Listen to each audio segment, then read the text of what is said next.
네, 오늘도 모내교회 오신 여러분들 환영합니다. 우리 좀 함께 찬양으로 주님 앞에 나아갔으면 좋겠습니다. 이렇게 주님과 같이 함께 찬양하겠습니다.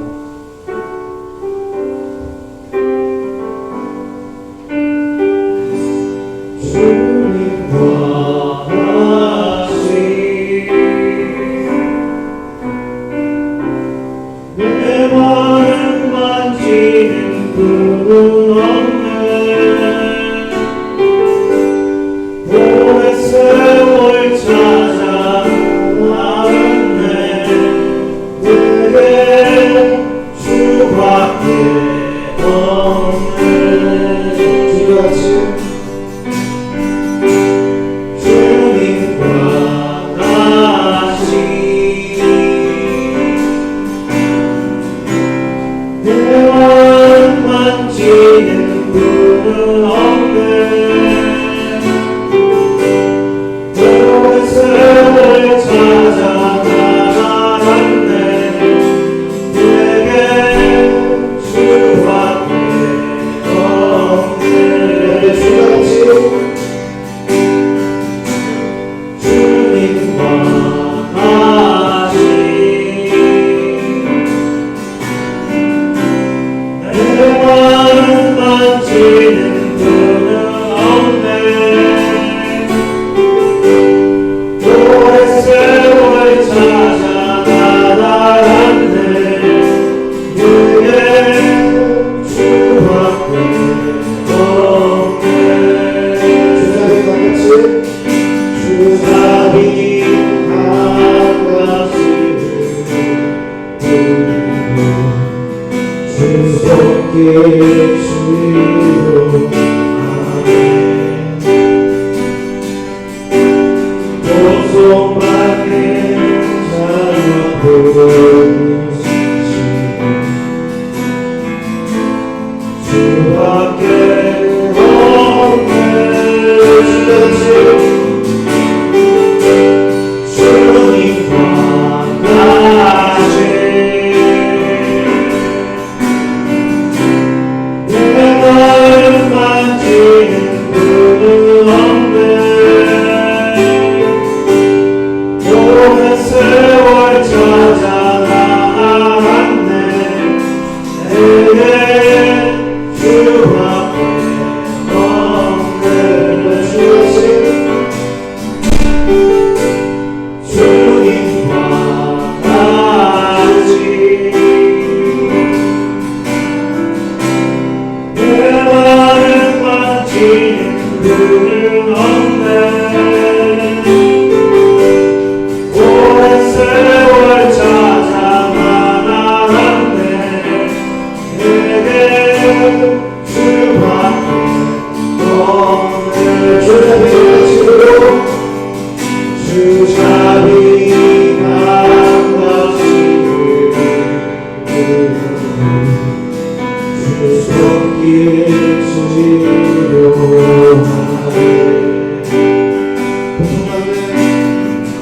고통받는 자녀 부르시고 주밖에 없네.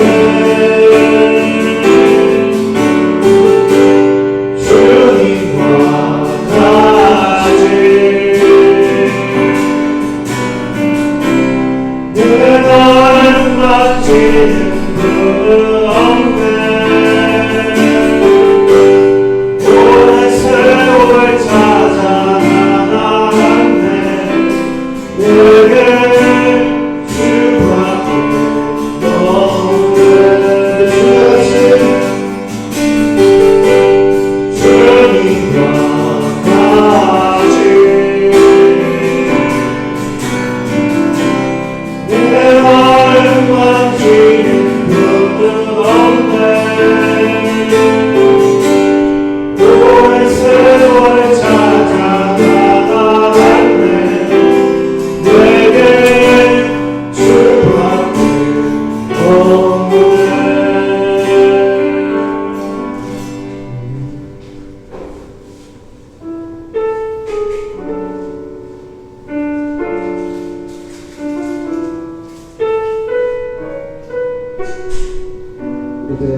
그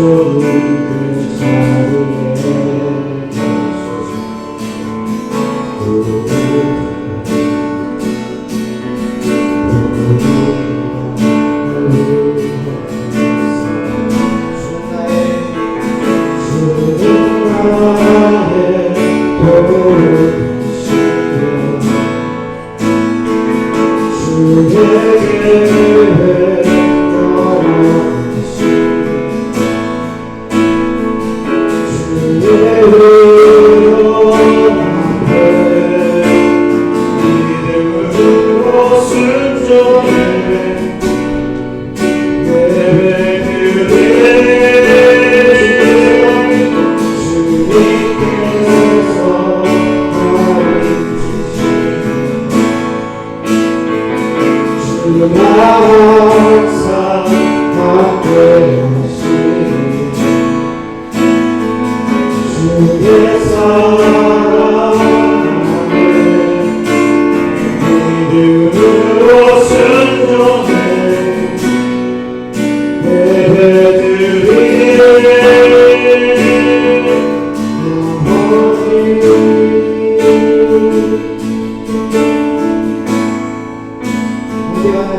그 자리에 계셔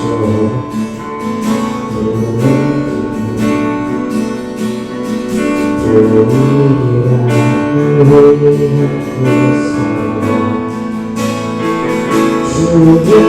나를 부르시네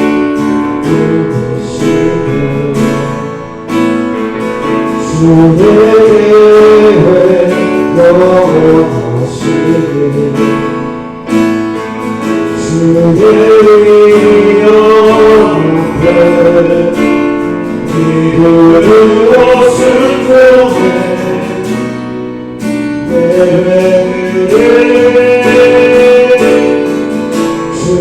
주님께서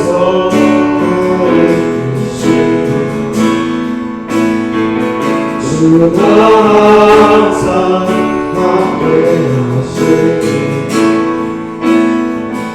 주의 사랑에 믿음으로 순종해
소통하는 예배가 될 수 있도록 기도했으면 좋겠습니다. 또한 우리가 앞으로 살아가는 우리의 삶 자체가 예배가 될 수 있고 우리의 삶이 주님께 온전히 되어지는 그런 삶을 살아갈 수 있도록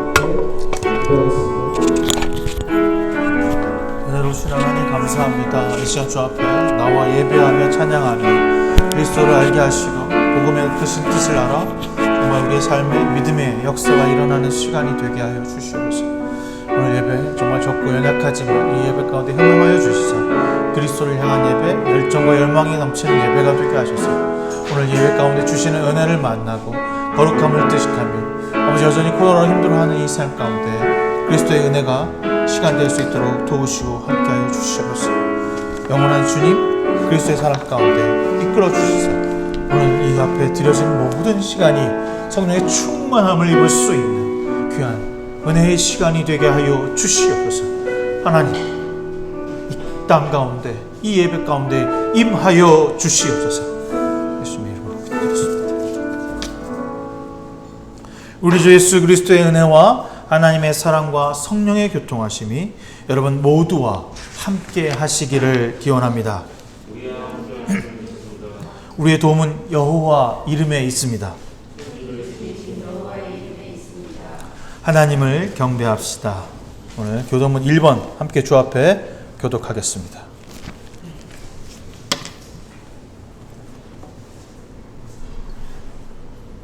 복 있는 사람은 악인들의 꾀를 따르지 아니하며 죄인들의 길에 서지 아니하며 오직 여호와의 율법을 즐거워하여 그는 시냇가에 심은 나무가 철을 따라 열매를 맺으며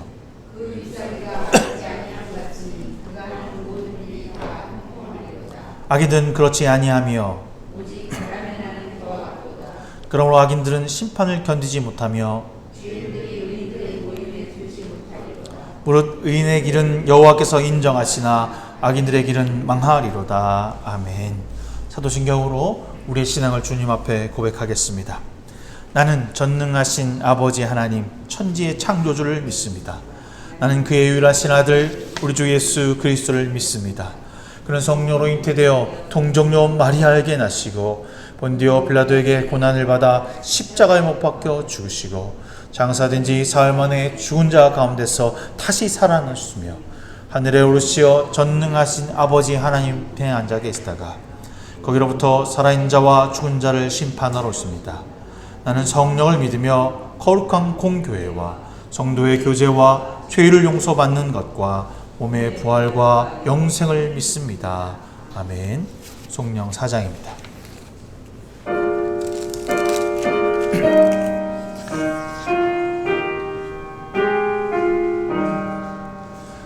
성부 성자와 성령 영원히 영광 받으옵소서. 대초로 지금까지 복이 영원무궁 성삼위께 영광. 아멘. 주기도문 하겠습니다.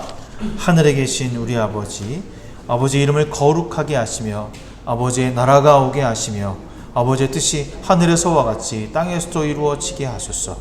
오늘 우리에게 일용할 양식을 주시고 우리가 우리에게 잘못한 사람을 용서해 준 것 같이 우리의 죄를 용서하여 주시고 우리를 시험에 빠지지 않게 하시고 악에서 구하소서. 나라와 권능과 영광이 영원히 아버지의 것입니다. 아멘. 찬송가 94장 함께 찬송하겠습니다. 찬송가 94장입니다.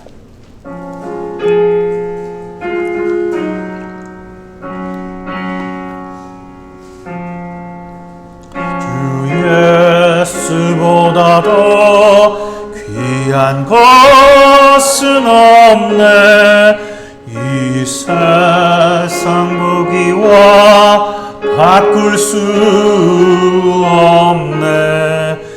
영 죽을래 대신 돌아가시 그 놀라운 사랑 잊지 못해. 세상 즐거움 다 버리고 세상 자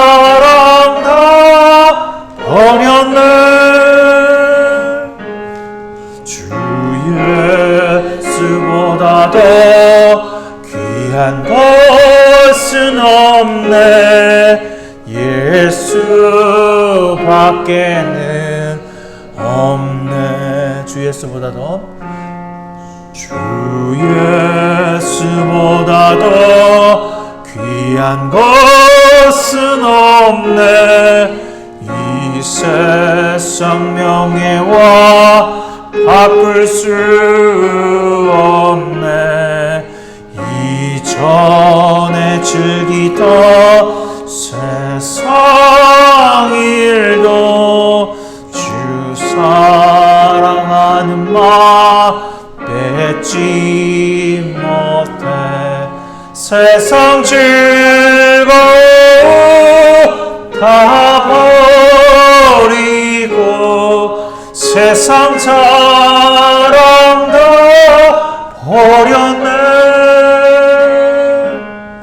주 예수보다 더 귀한 것은 없네. 예수밖에는 없네. 주 예수보다 더 귀한 것은 없네.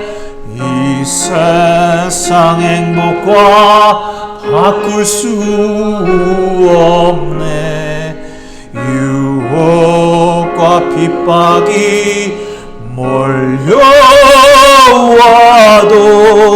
주 섬기는 내 마음 변치 않아. 세상 즐거움 다 버리고 세상 사랑 다 버렸네.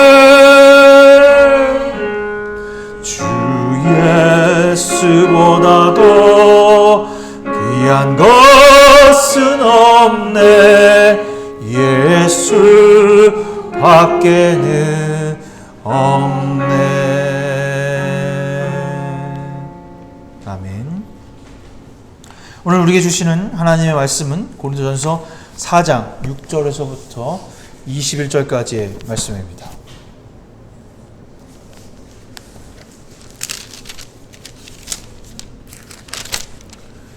4장 6절에서부터 21절까지의 말씀 교독하여서 우리 읽도록 하겠습니다. 형제들아, 내가 너희를 위하여 이 일에 나와 아볼로를 들어서 본을 보였으니 이는 너희로 하여금 기록된 말씀 밖으로 넘어가지 말라 한 것을 우리에게서 배워 서로 대적하여 교만한 마음을 가지지 말게 하려 함이라.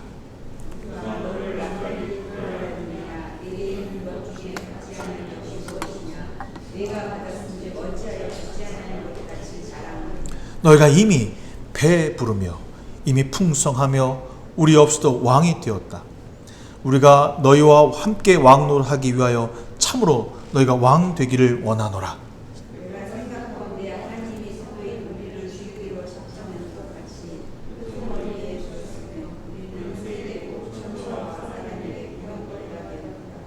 우리는 그리스도 때문에 어리석으나 너희는 그리스도 안에서 지혜롭고 우리는 약하나 너희는 강하고 너희는 존귀하나 우리는 비천하여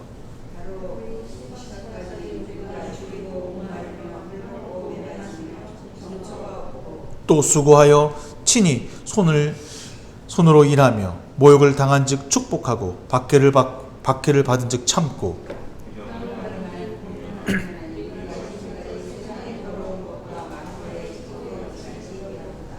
내가 너희를 부끄럽게 하려고 이것을 쓰는 것이 아니라 오직 너희를 내 사랑하는 자녀같이 권하려 하는 것이라.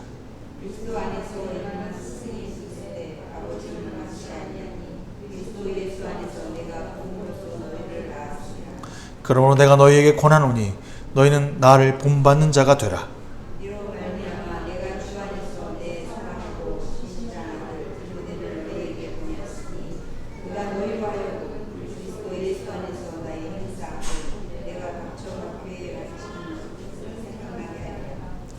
어떤 이들은 내가 너희에게 나아가지 아니할 것 같이 스스로 교만해졌으나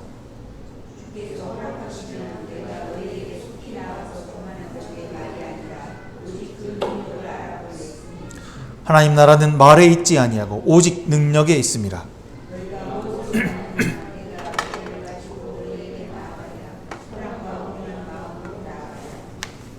네.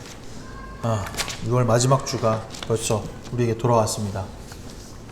금방 끝날 것 같던 이 코로나 사태가 계속해서 여전히 우리의 삶을 괴롭히고 힘들게 합니다. 우리가 얼마나 여기서 많은 시간을 예배를 드려야 할지 아무것도 모르는 상황으로 치닫고 있는 것을 보게 됩니다. 우리가 지금 우리의 신앙을 위해서 해야 할 일이 무엇일까? 어떻게 우리가 우리 교회와 믿음을 지킬 수 있을까를 고민하는 시간이 조금씩 우리에게 다가오는 것 같습니다. 우리의 믿음의 선조들은, 우리의 조상들은, 자신의 믿음을 지켰던 우리의 선조들은 이런 위기 때 어떻게 그리스도를 만났고 찾았으며 자신의 믿음을 전수하고 지킬 수 있었을까를 고민하는 시간이 됩니다. 오늘 위기 가운데 여전히 위기라고 느끼지 못하고 있는 것이 사실이지만 여러 가지 어려운 상황 가운데 슬기롭게 그리스도의 신앙을 지킨 선배들의 삶을 돌아보며 우리의 길을 모색하는 시간이 되기를 바랍니다. 누군가에게 본이 된다라고 하는 것은 무엇일까?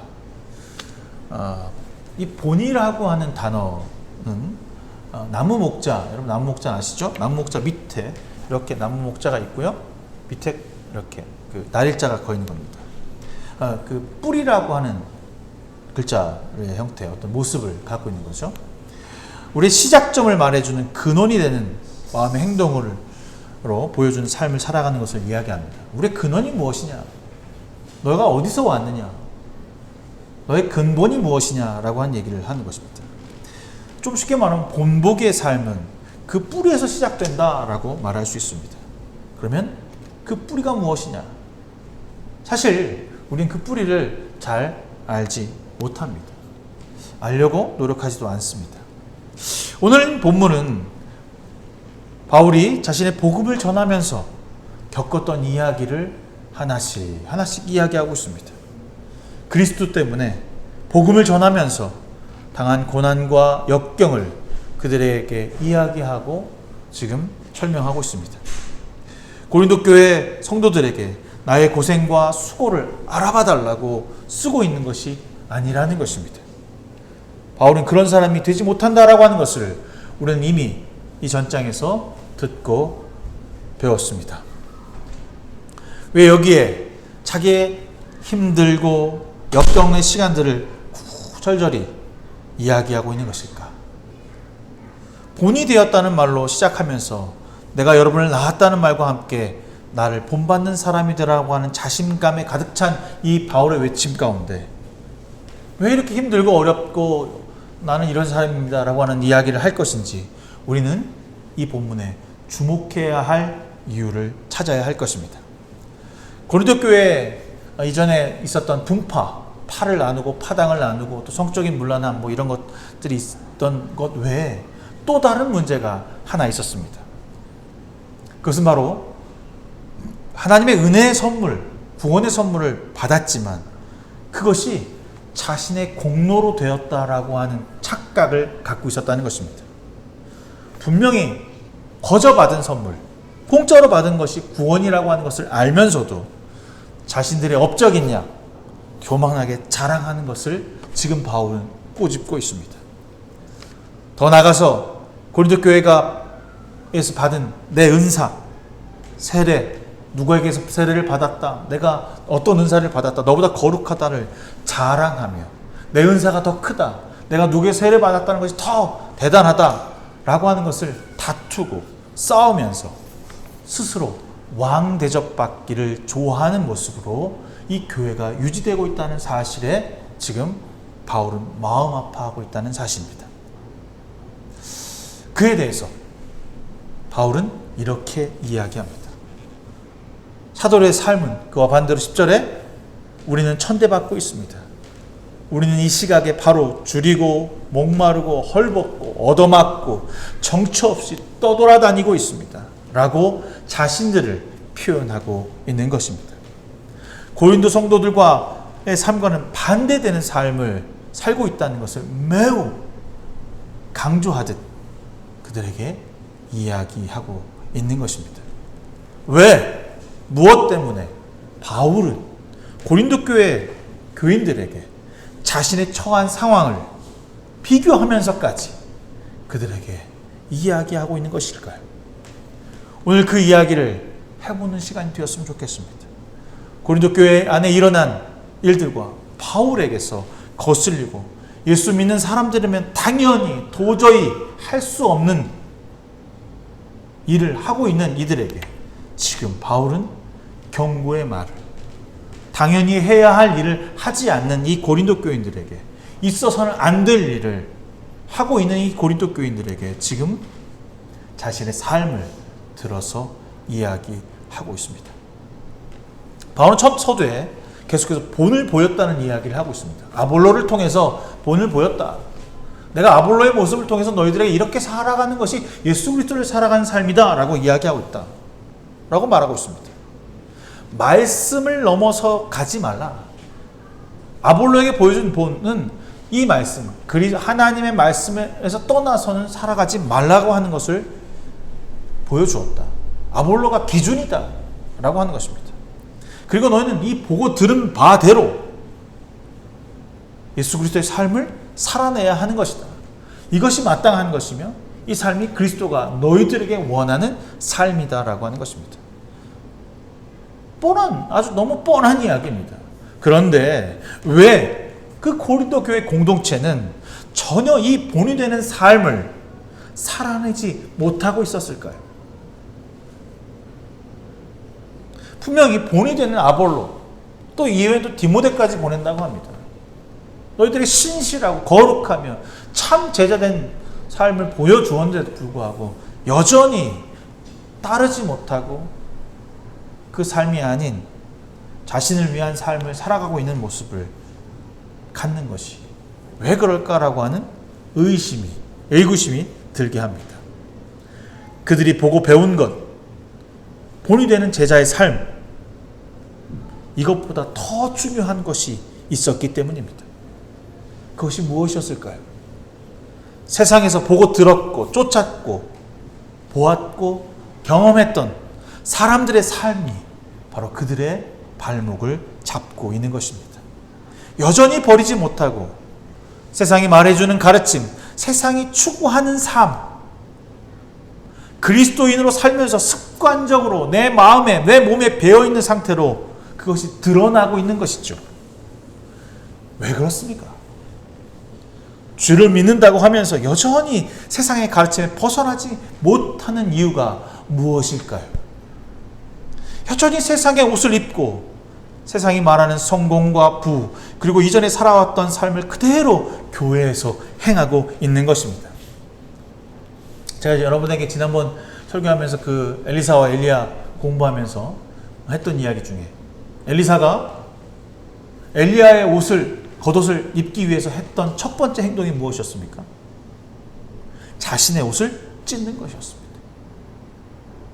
엘리야가 하늘에서 너에게 갑절의 은사를 주겠다고 하면서 탁 떨겨줬던 것이 엘리야의 겉옷이에요. 그 겉옷을 입으려면 자신의 겉옷 위에다 걸쳐 있는 것이 아니라 자신의 겉옷을 찢어야 돼요. 자신의 겉옷을 찢는다라고 하는 것이 무엇입니까?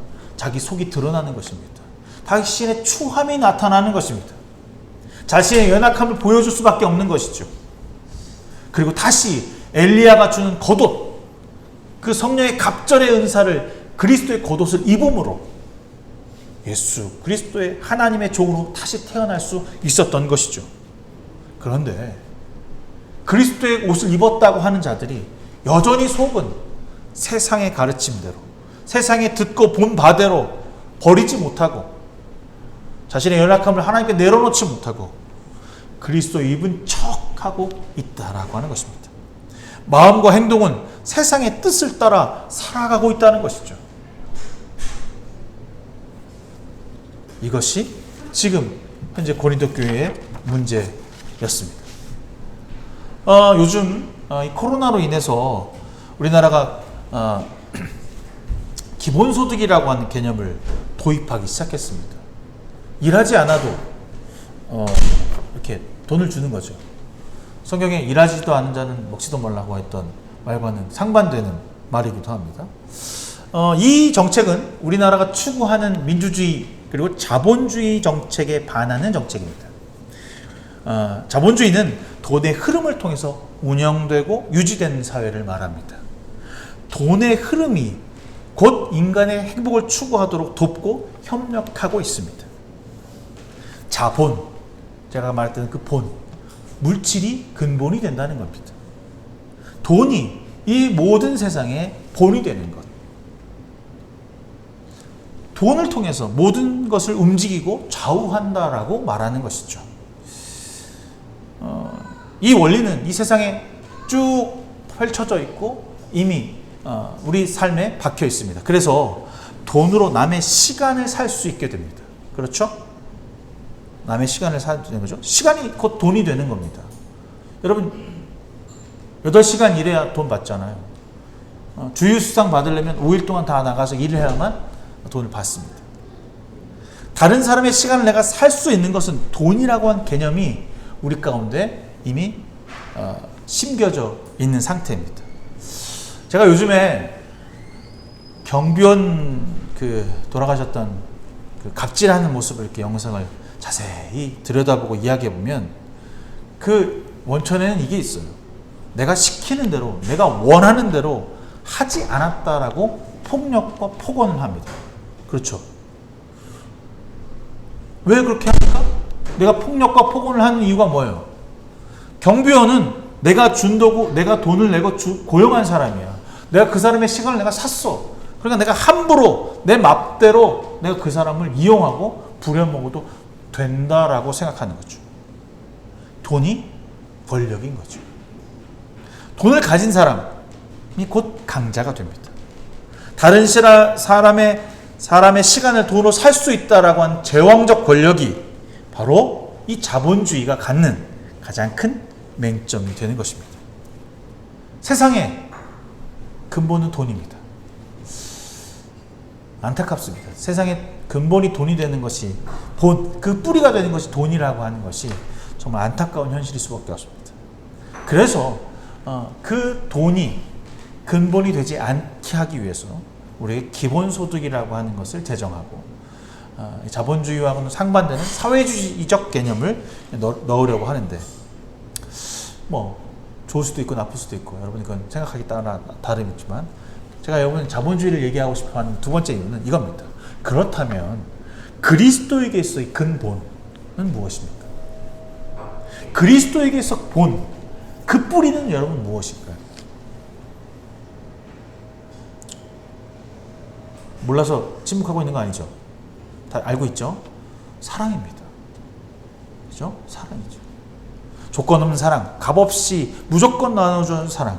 이것을 우리는 은혜의 선물이라고 말합니다. 주님을 믿으면 주시는 것이 바로 구원입니다.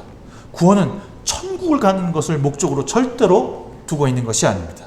죽어서 어디를 가는 것보다 지금 이 순간 살아서 하나님의 나라, 그리스도의 나라를 만드는 것이 더 중요하다라고 주님은 우리에게 가르쳐 주셨습니다.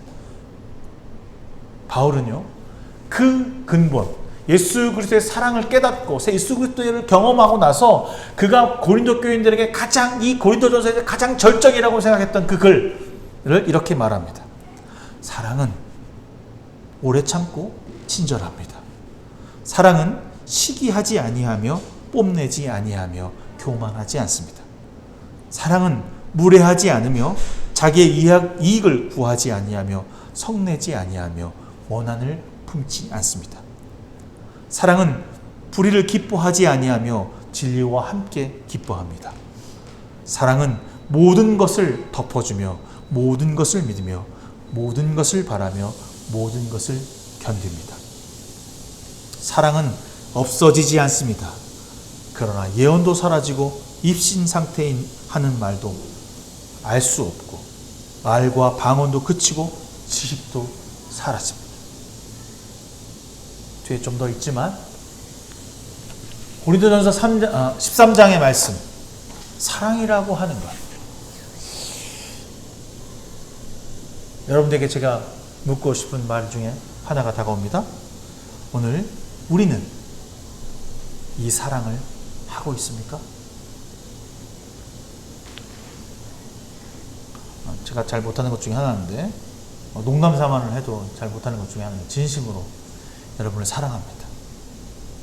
사랑하는 삶이 얼마나 그리스도인답다라고 하는 것인지를 깨닫게 해주는 언어이며 삶이며 행동입니다. 여기에 이 사랑은 내가 주님을 사랑하는 것, 주님을 위해 사랑하는 거죠. 보세요. 주님을, 위아래로 주님을 사랑하는 것, 내가 이웃을 사랑하는 것, 함께 있는 것입니다. 위에만 사랑한다고 되는 것도 아니고 이웃을 사랑한다고 되는 것이 아닙니다. 함께 어우러져 있는 것. 그것이 바로 교회고 그것이 공동체라고 우리는 알고 있습니다. 고린도 13장에 나오는 사랑은 일반적인 세상에서 말하는 사랑과는 다르다라고 하는 것을 여러분 느낄 것입니다. 이 사랑은 돈으로 사랑하는 것이 아닙니다. 여기 보면 뭐뭐 때문에 내가 널 사랑하는 거야. 너가 예뻐서 사랑하는 거야. 너가 못생김에도 불구하고 사랑하는 거야 라고 하는 이 접두어나 접속사가 없습니다. 그냥 무조건 사랑하는 것입니다. 불필요할 만큼 사랑하는 것입니다. 지나치게 사랑하는 것입니다. 이해가 되지 않을 만큼 사랑하는 것입니다. 너 나 왜 사랑해? 그냥 주님 저를 왜 사랑하세요? 너여서. 도저히 이해가 되지 않지 않습니까? 제가 어떤 사람인데요? 바울은 어떤 사람이었습니까? 예수 그리스도를 핍박하는 사람이었습니다. 예수 그리스도를 믿는 사람들을 돌로 쳐 죽이는 것을 치시하는 사람이었습니다. 그랬던 그가 예수 그리스도를 말미암아 경험하고 다시 태어나서 진정한 하나님의 사람으로 거듭났을 때 그는 주님의 사랑을 느꼈습니다. 주님이 나를 사랑하셨다라고 하는 사실을 그는 깨닫고 오늘의 이 이야기를 했습니다. 정말 나를 위해 참아주시는 분이구나. 나를 위해 견뎌주시는 분이구나. 나를 이해하시는 분이시구나. 그러니 나도 나를 핍박하고 나를 힘들어하며 나에게 억압을 가하는 그 사람들을 사랑해야겠구나라고 하는 것을 깨닫게 되는 것입니다. 이것이 바로 그리스도의 사랑입니다.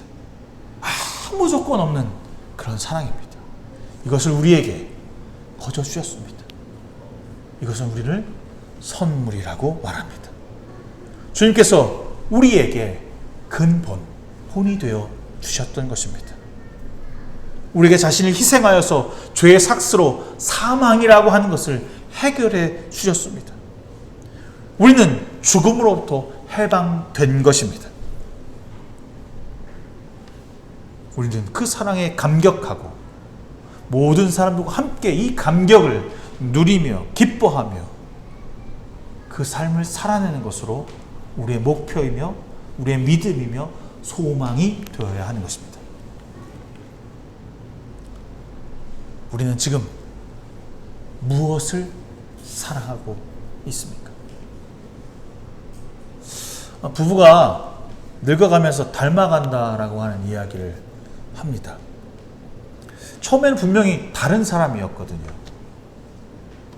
근데 지금은 조금 이렇게 늙어가면서 비슷해졌다. 뭐 그런 얘기를 들어요. 제가 좀 손해예요. 우리 아내하고 나하고 닮아가면. 그렇지?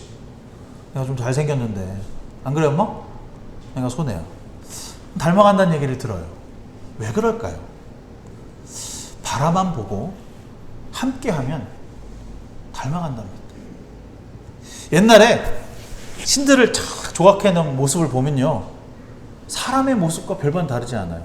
육감적인 몸매, 아름다운 비너스, 헤라클레스, 헤라, 제우스. 그 신전에 가보면요. 멋있고 멋있는 상들이 아주 남성미를 자랑하고 또 여성의 아주 풍만한 가슴과 엉덩이를 잘 그려놓은 그림들이 잘 그려져 있습니다. 신들의 모습이 가만히 들어보면 우리 인간이 되고 싶어하는 것, 희망하는 것, 소망하는 것, 욕망하는 것이 거기에 그려져 있습니다. 얼굴은 혹은 2개, 4개 뭐 이렇게 되어 있는 것도 있고요. 팔은 8개의 모습을 갖고 있는 인도의 그 신도 있습니다. 와, 보면 어떻게 저런 게 혐오스럽다, 이상하다. 근데 거기에 무엇이 투영되어 있냐면 우리의 욕망이 투영되어 있어요. 손이 8개라고 하는 게 뭐예요? 가끔 그러잖아. 나 손이 2개인 게 싫어. 한 4개씩 있었으면 좋겠어. 2개는 바이올린 치고 2개는 뭐 딴 거 하고, 그죠? 그러고 싶은 거야. 머리가 2개였으면 좋겠어. 한쪽에 이 생각하고 저 생각하고. 우리의 욕망이 투영되어 있습니다. 대단한 능력을 가진 존재이고 싶다는 거죠. 또한 신들은요, 서로 질투합니다. 자유로운 사랑을 하고요, 결혼 관계의 사랑, 인간이 누릴 수 없는 오직 권력자만이 누릴 수 있는 그런 휘두르고 억압하고 용납하고 허용되는 것. 사람들은 신의 모습을 통해서 내가 갖고 싶은 것, 내가 쟁취하고 싶은 것을 투영하기 시작했습니다. 그리고 새겨넣었죠. 만들었습니다. 이런 것이 신일 것이다. 우리는 신을 믿으면서 신처럼 될 수 있다 라고 하는 희망과 욕망에 사로잡히게 된 것입니다. 자, 구약시대에 이집트에서 짠하고 쫙 나와서 신의 산 앞에 딱 섰어요. 그럼 모세가 십계명을 받으러 쫙 올라갑니다. 그들이 없는 동안 뭘 했냐면요, 자신들이 가져왔던 가장 소중했던 그 금과 은으로 금송아지를 하나 만듭니다. 아주 뭐 엄청나게 잘 만들었어요. 그리고요, 그 금송아지를 향해서 춤을 추고 이야기를 하고 함께 막 기뻐하고 막 찬양합니다. 그들이 이제껏 그 400년 동안 보아왔던 하나님은 이집트의 그 금송아지였어요. 하나님을 한 번도 형상으로 나타나 보이신 적이 없으니까. 우리가 알고 있는 신을 경배할 때 하나님이라고 했던 게 뭘까? 자기가 보아왔던 금송아지. 그 금송아지를 보고 기뻐하는 거죠. 금송아지의 형상을 만들고 춤추며 기뻐하는 그 모습을 가운데 이제 모세가 쫙 내려옵니다. 모세가 내려오는데 뭘 들고 있었어요? 옆에는 십계명을 딱 들고 내려오는데, 모세가 이렇게 빛이 났다라고 하는 그 어원, 모세의 후광이 났다라고 하는 그 어원의 그 뜻을 자세히 보면 이 빛과 뿔과 같은 단어입니다. 빛과 뿔, 히브리어에서 같은 단어. 모세에게서 뿔이 달렸다라고 하는 뜻이에요. 금송아지를 보면서 저 뒤에 진짜 하나님이 나타나는구나. 그들이 생각했던 하나님은 금송아지와 같은 사람일 거예요. 그들이 본 게 그거밖에 없으니까. 당시 금송아지, 소라고 하는 것은 되게 범접할 수 없는, 이 목축을 하는 사람들에게서는 범접할 수 없는 동물이죠. 농경사회에서 가장 중요하게 생각했던, 우리나라 지금 소고기를 먹지 옛날에 조선시대 때 소 잡아먹으면 큰일 나요. 지금 북한도 소 잡아먹으면 어떻게 됩니까? 사형이죠, 사형. 소 잡아먹으면 큰일 납니다. 소라고 하는 데는 되게 우상시되었던 아주 큰 동물이었습니다. 서유기에서도 보면 우마왕이라고 하는 그 마왕과 같은 신적 존재로 나타나는 것입니다. 소라고 하는 그런 동물이에요. 그래서 모세가 쫙 나타나니까, 야 보라, 읽어보세요. 구약에 보면 보라, 우리의 신이 우리에게 오는도다. 그래서 모세가 그 빛나는 것을 가립니다. 빛과 광채. 너가 하나님 같아 보인다라고 하니까 그걸 가리잖아요. 그게 겸손의 표시이기도 하지만 그들은요, 하나님을 본 적이 없어요.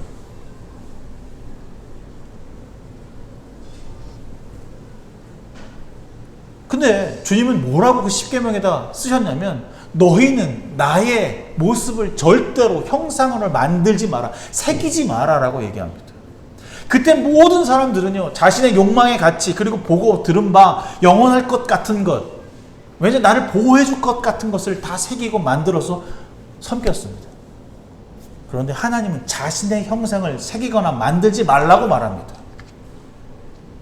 그럼 어떻게 합니까? 하나님, 그럼 우리 누굴 따라가야 되는 거죠? 누굴 보고 따라가야 합니까? 그렇게 얘기하잖아요. 그래서 나의 형상대로 만든 게 하나 있어요. 우리의 형상을 따라 우리의 모양대로 만든 것, 그것이 무엇입니까? 사람입니다. 그래서 오늘 바울이 뭐라고 얘기하면, 나를 따라라. 구약성에 이렇게 얘기하는 데 있죠? 못 찾는데. 너희는 나를 따라야 할 것이다 라고 쓰고 있습니다. 왜 나를 따라오라고 했을까? 바울이 갔던 길은 그리스도의 길이라고 하는 확신과 자부심이 그에게도 있던 것입니다. 자신이 생각했던 자신이 생각하고 동경했던 것들을 찾아가는 것이 아니라 하나님의 형상을 닮은 인간, 하나님의 형상 가운데 있는 거하는 인간의 모습을 쫓아갈 때 그걸 진정한 스승이라고 말하고 있습니다. 우리를 통하여서 하나님은 일하고 계신다라고. 우리가 하나님을 닮은 자로 살아가는 것, 그것이 바로 우리의 모습이 되고 본이 되어야 하는 것입니다. 아이가 자라면서 보고 듣고 배운 대로 자신을 행동하게 됩니다. 부모를 통해서 느끼고 보고 배우면 자라나게 되는 것이죠. 우리는 자녀의 본이 되어야 하는 것입니다. 우상을 보고 배우고 어리석다고 말하지만 우리는 우상을 바라보면서 닮아가고 있는 거죠. 우리 아이에게 넌 나처럼 되지 마라. 여전히 나는 그 행동을 하고 있으면서도, 그 아이는 나를 보고 따라오는 것을 보았으면서도 그 아이는 나를 보고 배울 것입니다. 우리는 우상을 보고 우상처럼 되려고 할 것입니다.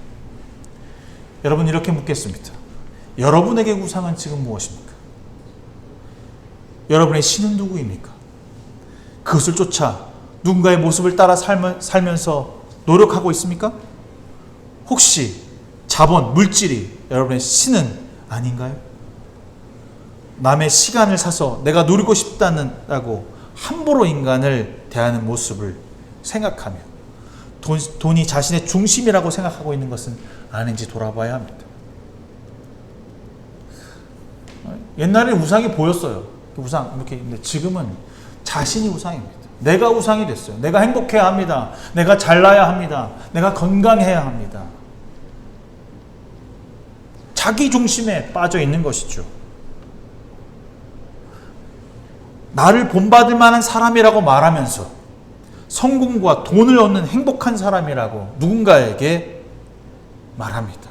그리고 나보다 더 큰 사람을 동경하고 꿈꾸며 살아가고 있는지 우리는 돌아봐야 합니다. 오늘 본문은요, 바울은 자신의 처지를 설명하고 여기서 끝나고 있지 않습니다. 13절에 비방을 받으면서 좋다고 응답합니다. 우리는 이 세상의 쓰레기가 되고 이제까지 만물의 찌꺼기가 되었습니다 라고 표현하고 있습니다. 비방을 받은 즉 권면하니 우리가 지금까지 세상의 더러운 것과 만물의 찌꺼기같이 되었도다 라고 쓰고 있는 거죠. 근데 이걸 본받으라는 거야. 본받을 수 없죠. 본받기 싫죠. 바울은 또 고린도 교회에게 이렇게 얘기합니다. 이러한 상황을 이야기하는 것은 여러분을 부끄럽게 하기 위함이 아니라 나의 자녀들과 같이 훈계하기 위함이다 라고 했습니다. 너 그렇게 살면 안 돼 라고, 나 창피하고, 그래 난 바울보다 못한 사람이야 라고 꾸짖기 위함이 아니라는 거예요. 왜 이런 얘기를 하냐면요, 내가 너희를 복음으로 낳았다라고 표현하고 있습니다. 내가 복음으로 낳은 자녀다. 여러분들이 왜 본이 되어야 하냐면 여러분이 낳은 자녀들이, 여러분의 복음으로 낳은 자녀들을 생산할 수 있어야 되는 거죠. 여러분들이 복음으로 낳은 자녀가 있습니까? 여러분 생각해 보세요. 여러분 누가 예수 믿게 했는지 쭉 따라 올라가 보면 저 끝에 아마 예수 그리스도가 있으실 거예요. 쭉 내려오면. 근데 왜 여러분 때에 그 복음의 계보가 끊어져서야 되겠냐고요. 여러분 누구를 낳았습니까? 여러분 누구를 예수 그리스도를 믿게 본받게 하고 있습니까? 나를 따라 나를 쫓아 그리스도의 길을 걸어가라고 말할 수 있는 사람이 몇 명이나 됩니까? 여전히 한 명도 없다면 여러분의 복음의 계보는 여기서 끊어지게 되는 것입니다. 바울은 고린도 교회 성도의 부모였습니다. 내가 영적으로 낳은 나의 자녀라고 고린도 교회를 정기하고 있습니다. 그러니 나를 따라오라고 합니다. 나를 닮으라고 말하고 있습니다. 그렇게 처참하게 부서지고 연약해지고 핍박받고 있는 이 모습을 쭉 나열하면서 이것이 그리스도의 삶이니 이것대로 따라오라고 말하고 있습니다. 나를 통해서 그리스도를 바라보라고, 그리스도의 몸과 마음을 배우라고 이야기하고 있는 것입니다. 사실상 그리스도를 본받는다라고 하는 것은 사실 매우 어려운 일입니다. 무엇을 보고 달려간다라고 하는 것은 정말 희미하고 무의미하고 아무것도 보이지 않는 것이 정말 분명한 것입니다. 이 시대, 이 코로나 이 시대 정말 아무것도 안 보이는 것 같아요. 과연 이거 교회가 유지가 될 수 있을까? 이 교회가 예배를 어떻게 드려야 할까? 막 그런 여러 가지 염려들이 생겨요. 근데 오늘 제가 이 말씀을 읽고 묵상하다 보니까 바울처럼 고통과 역경 가운데 살아남은 삶이 바로 우리에게 요구되어지는 삶이라는 거죠. 아무것도 보이는 삶이 아니었다는 것입니다. 어떤 것도 그 상황에서 될 수 있는 삶이 아니었죠. 여전히 계속 핍박받고 로마로부터 학대받고 많은 사람들이 죽어나가고 있었습니다. 그러나 그때 바울은 그리스도의 삶이 무엇인지 본이 되는 삶을 보여주었다는 것입니다. 이분의 삶이 진짜 우리와 다르구나. 그는 아무것도 없는데, 가진 것도 없는데 왜 이렇게 당당하고 열심을 가졌으며 섬기고 사랑하는지 도무지 이해할 수 없는 삶을 살아가는 것을 보며 배우고 싶고 따르고 싶고 함께하고 싶고 그분의 마음을, 그분의 그 뜻을 품고 싶다라고 하는 마음이 들 수 있어야 하는 것입니다. 본자는 나무 목자의 밑에 그 한일자가 있다고 말씀드렸는데, 끝말자 여러분 아시나요? 끝말자는 나무 목자의 위에 크게 작대기가 간 거예요. 끝말자, 이렇게 나무 목자의 끝말자 이렇게 해서 자입니다. 그러니까 열매라고 하는 것이죠. 나무의 끝에 달려있으니까 열매라는 뜻입니다. 우리는 밑에 있는 뿌리를 보지 않고 사실상 겉으로 보여지는 화려한 열매를 바라봅니다. 열매를 따라 움직이는 거죠. 하지만 열매가 잘 익었는지 좋은 열매인지는 우리가 어떻게 알 수 있을까요? 먹어봐야 합니다. 겉으로 볼 때 화려하고 잘 익은 것 같고 뭐 어떻게 봐도 그 열매를 따먹어보지 않고서는 알 수가 없어요. 만약에 우리가 열매라면, 끝이라면, 주님이 우리 끝에 우리의 열매를 맛보실 날이 올 때 그 겉은 화려하고 잘 익은 모습을 가졌는데 속은 벌레가 먹고 썩어 문드러졌으며 아무것도 입에조차 댈 수 없는 열매라면 아마 버림을 당할지 모릅니다. 제가 지난주에 자두를 누가 주셔갖고 하나큼 주셨어요. 이거 유기농이라고 주셨어요. 그래서 이제 먹으려고 그랬더니 쬐거든요. 10 중에 9은 버렸어. 다 벌레야. 어떻게 먹으라고? 유기농. 자두는 유기농 먹지 말고 농약 친 걸 먹어야겠다. 그런 생각을 할 정도로 먹을 게 없는 거예요. 조금 좀 못생기고 보기에 좋지 않은 상태라고 할지라도, 여전히 미숙하고 아무것도 아닌 열매라 할지라도 그 맛을 먹었을 때는 달고 오묘하며 살이 탱글탱글한 열매가 되어야 하는 것은 아닐까요? 우리가 지금 바라보고 소망하는 것을 닮아가는 것이라면 우리가 보고 있는 것이 무엇인지 여러분 돌이켜보길 바랍니다. 그것이 우리를 위한 성공이며 나를 위한 자랑과 나의 삶을 윤택하기 위한 열매를 바라보고 달려간다면 그것은 그리 좋은 결과로 낳지 못할 것입니다. 세상에서는 화려하고 세상에서는 겉으로 번지르 할지는 몰라도 그 뿌리는 우리가 보이지 않지만 썩어 문드러져 있을 것입니다. 여러분의 뿌리는 누구입니까? 여러분의 근본, 그 뿌리는 깊숙이 박혀 우리의 모든 것을 지탱해주며 우리를 흔들리지 않도록 도와주는 역할을 하는 존재가 되어야 합니다. 그 뿌리가 없다면 그 나무는 자랄 수도 열매를 맺을 수도 없습니다. 바울은 16절에 이렇게 얘기합니다. 그러므로 나는 여러분에게 권합니다. 여러분은 나를 본받는 사람이 되십시오. 우리가 오늘 세상을 향해 말해야 할 외침이며 그리스도 사람의 본이 되어야 하는 삶을 가르침이라고 하는 사실을 기억하는 저와 여러분 되시기를 바랍니다. 여러분을 본받는 사람이 있다는 것. 여러분 천국에 갔는데 어떻게 예수 믿었어? 제가 하단이라고 하는 권사님 보고 장로님 보고 예수 믿었습니다. 이런 소리 들어야 되는데 저렇게 예수 믿는 건 진짜 아닌 것 같아요 라고 하다가 제가 혼자 믿었습니다 라는 소리를 들어서는 안 되는 거 아닙니까? 여러분이 선생이 되십시오. 예수 그리스도를 가르쳐주는 선생, 몸과 마음이 예수 그리스도의 삶을 살아가는 선생이 되어서 온전하게 그리스도의 길을 걷는 저와 여러분 되시기를 바랍니다. 오늘 바울의 마지막 말씀이 저에게, 여러분에게 울려옵니다. 내가 채찍을 들고 여러분에게 가는 것이 좋겠습니까? 그렇지 않으면 사랑과 온유의 마음으로 가는 것이 좋겠습니까? 오늘 여러분이 어떠한 삶을 살아야 하는지를 바울은 이야기하고 있다는 사실입니다. 좋으신 하나님, 감사합니다. 오늘 말씀 가운데 임하여 주시사 그리스도를 본받는 삶이 무엇인지 알아가게 하여 주시옵소서. 여전히 아무런 형상이 없지만 예수 그리스도를 믿는 귀한 형제의 삶을 살아갈 때 그 형제의 삶을 본받아서 쫓아가게 하시고 만나게 하시고 나도 본받는 자가 되어 나의 길을 따라오라고 요구하며 요청하며 이끌어줄 수 있는 귀한 믿음의 선배가 될 수 있도록 인도하여 주시옵소서.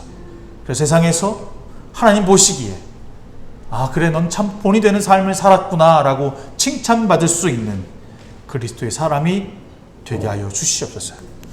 오늘 하루를 살며 행복하며 기뻐하는 것이 주님 때문이라는 사실 때문에 눈물을 흘리며 감동하며 찬양할 수 있는 저희들이 되게 하여 주시옵소서. 예수 그리스도의 이름으로 간절히 기도드렸습니다. 아멘. 찬송가 213장 찬송하시면서 준비하신 예물 드리시겠습니다.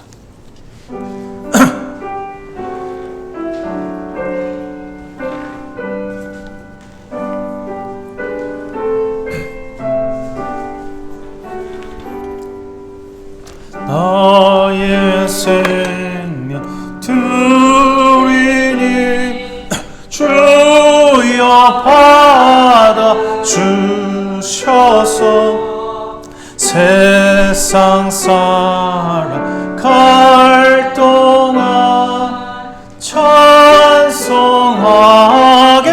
하소서. 돈과 발을 드리니 주여 받아 주셔서 주의 일을 위하여 밀접하게 하소서. 나의 음성 들으니 주여 받아 주셔서 하늘나라 위하여 주 뜻대로 쓰소서. 나의 시가 드리니 주여 받아 주셔서 평생토록 주 위에 봉사하게 하소서.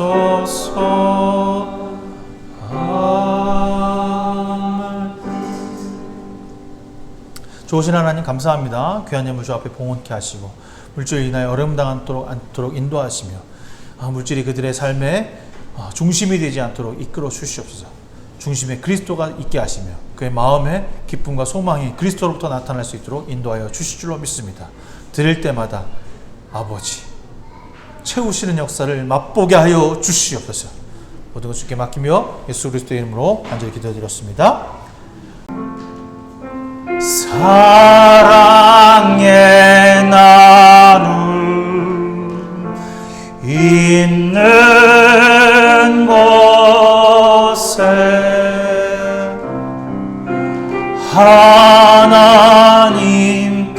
하나님께서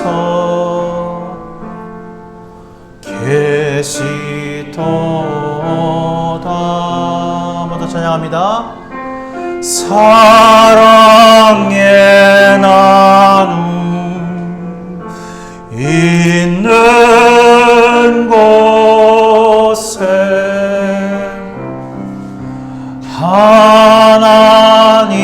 하나님께서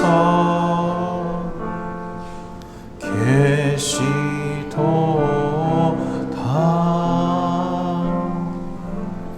이제는 우리 주 예수 그리스도의 무한하신 은혜와 하늘 아버지의 지극하시고 넓으신 그 사랑하심과 성령님의 감화 감동 내주 역사 충만하심이 오늘 예배를 드리며 주 앞에 거룩하게 사랑함으로 섬기고 그리스도의 길을 걷고자 하는 귀한 성도들 머리머리 위에 지금부터 영원 무궁까지 함께 하시기를 간절히 축원하옵나이다. 아멘.